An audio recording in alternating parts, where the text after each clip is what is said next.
I'd like to begin this video with something that I intend to happen all too infrequently on this channel. I would like to begin this review, with an apology.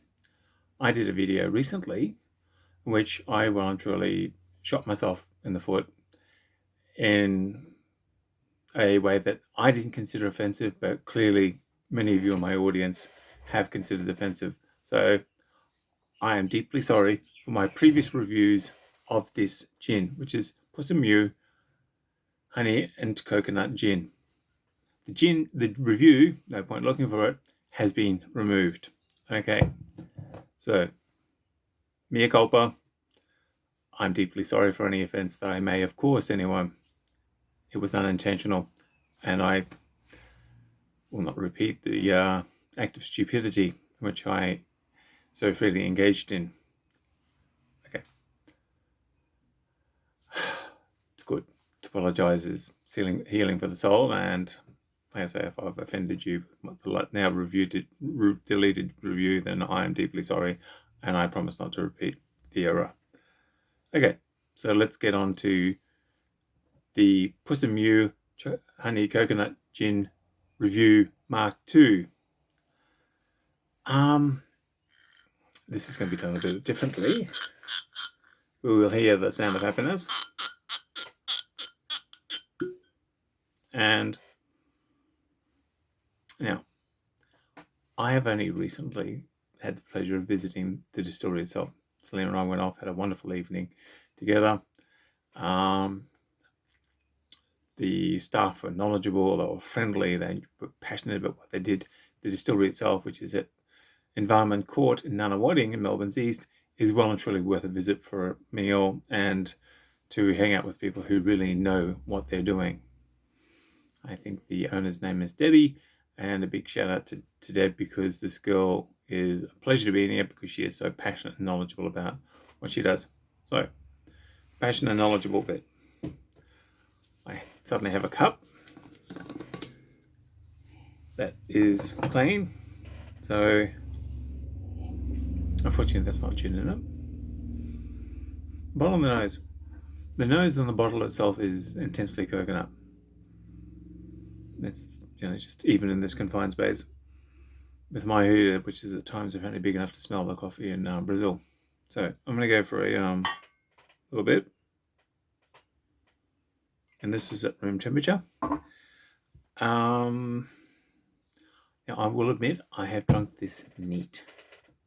I think gin's this good really, sorry, that's out of happiness again. Gins this good really do not need anything to improve them. So having said that, I'm known to mix a fair bit of tonic in with my much beloved dry gins, and they work a treat. This is not a dry gin. This would be a savoury gin. Now, the back of the bottle. I find backs of bottles and sides of bottles fascinating places. The gin itself is 41%. So, beginning the layers of this gin, beginning with the toasted coconut, which we smelt through the bottle, then warm spices in between, and finishing with smooth Australian honey. The honey itself, I know, happens to come from Castlemaine in Victoria, so this is a completely Victorian event, with the exception of coconuts. Not a lot of coconuts grown in Victoria. It is 41%, so it's a real gin. Not gin liqueur, just a real gin. Okay, so it's warmed up. If you're into coconut gins, this is your baby to go to. Really intensely coconut.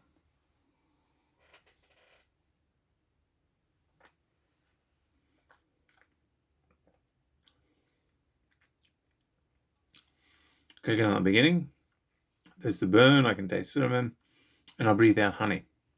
So these guys have kept to their word. The one thing I would disagree on is that Deb kept telling me that I wouldn't get a burn because the spirit here was based on wheat. Sorry, Deb. Perhaps it's just me, but I get a burn. A good burn. It's a happy burn. It's a burn I like, but it's a burn nevertheless. Having said this, this is a fantastic gin. I personally love how gin makers and Australia are going out on a limb. They're doing a lot of very interesting stuff. There's a lot of new gins out there using Australian native botanicals such as lemon myrtle and anise myrtle as flavorings. They're using local seaweeds. I think there's a couple of gins up north from around Cairns and Darwin are actually using some of the local fruit in their gins, and the result is a deeply interesting gin scene which I'm exploring. My liver's paying for. So when it comes to the fat kid waddles out, takes one look at the seesaw, and that's it.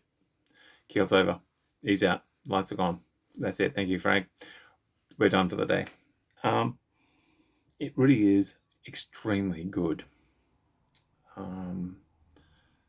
Which kind of makes a bit more of a mystery exactly why I shot myself in the foot in the last review. Having said that, I'm a married man. Shooting myself in the foot seems to be just part of the job, you know.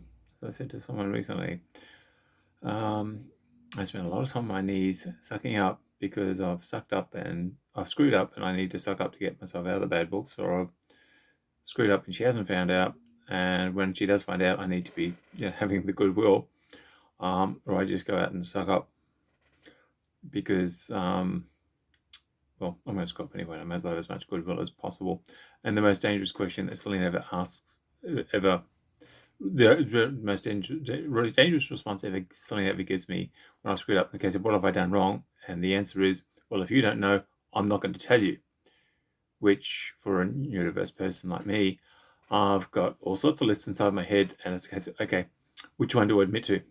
Because I'm caught. I don't know if I'm going to admit to something that she hasn't found out, which just puts me further up the shit list, or not. So it's a case of, okay, if I say nothing, up the shit list. If I submit to something that she doesn't know about and I've screwed up, it's spacesuit time. Up that far up the shit list. So yeah. So shooting myself in the foot and screwing up and saying unfortunate things just seems to be part of the job description of being a husband and being a male. Having said that, that's my excuse. Go and find your own. Having said that, you wouldn't need much of an excuse to drink a gin this good. I got to admit that. Coconut and honey in a gin, had to come to me 10 years ago, I would have said, what meds? Mind you, 15 years ago, if you had told me I'd be where I am in my life, I would have looked at you and went, you really do need some psychiatric help, sunshine, and ease up on those meds you've got unless you intend to share them. But that just generally tends to be my life in general. So the spiced gin, honey coconut gin, yeah.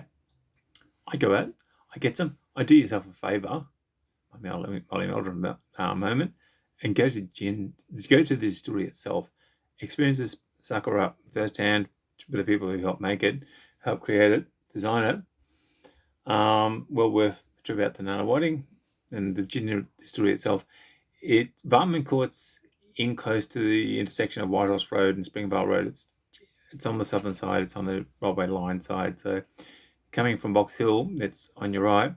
If you're coming from Dandenong, Clayton, Springvale way, it's get to Whitehorse Road, turn left, and it's almost your first left-hand turn after you turn left into Whitehorse Road. Go down the service road, bang, that's it.